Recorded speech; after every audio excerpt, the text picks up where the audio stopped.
a request from someone in the audience, and it's a perfect segue because he's also an active member of the Citizens Awareness Network, CAN. And he's going to tell you a little bit about state legislation in Massachusetts that you might have heard about, a repeal to the referendum that would allow citizens in Massachusetts to decide if there should be nuclear in the state. So, some of you know me. I'm Chris Nord, and I'm a founding member of C-10, and I'm also the vice president of CAN, as it turns out. And I think that it's clear that we're seeing, that one of the results of the corporate infiltration of corporate money into electoral politics, that there seems to be such a pull for small modular reactors now, because that didn't used to be the case. And I think what exemplifies that best is that 40 years ago, some of the people in this room voted for a referendum in the state of Massachusetts that has been on the books as a law now, binding referendum in 1982, that requires voter approval for any new nuclear facilities in the state. Currently, you have that right to vote for any new nuclear facilities before it can be put into the state. And our governor, Maura Healey, wants that law revoked. And she's been working on that for the last 12 months.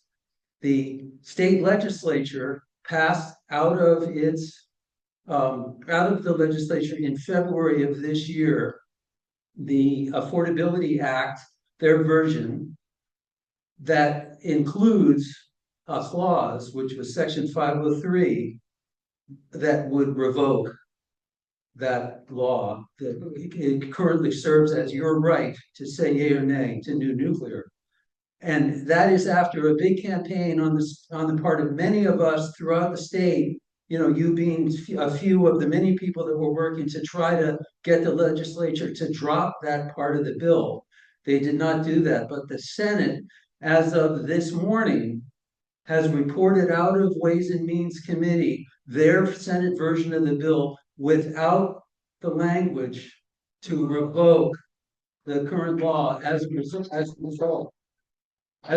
of all of our work. Now, that does not mean that we're out of the woods. And I just want to be clear, the House bill was H5175. That includes the revocation clause.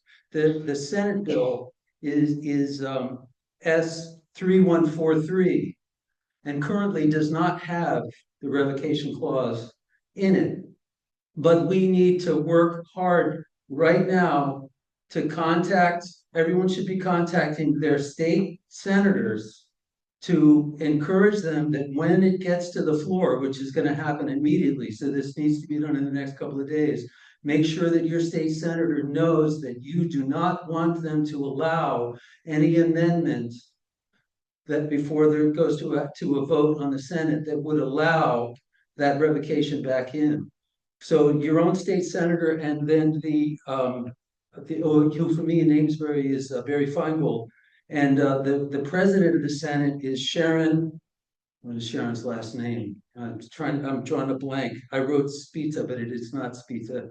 Anyway, the Senate president can also be called, and we should also call. The third thing is the House or the Senate Ways and Means Committee should be called and thanked for their effort to keep that language out of the bill. So there are things that can be done now to help to make small democracy continue to work. The last thing that I want to say that tags on to our speakers tonight, who I very much appreciate for everything that they brought to this, is that Maura Healey seems to be interested in including nuclear into her clean energy goals for her term as governor, and what she's after. I believe, and I would say it's safe to say that people on the South Shore believe this too. They're interested in putting small modular reactors at the Pilgrim site. That's what they're working toward, and that might be involved with a data center as well.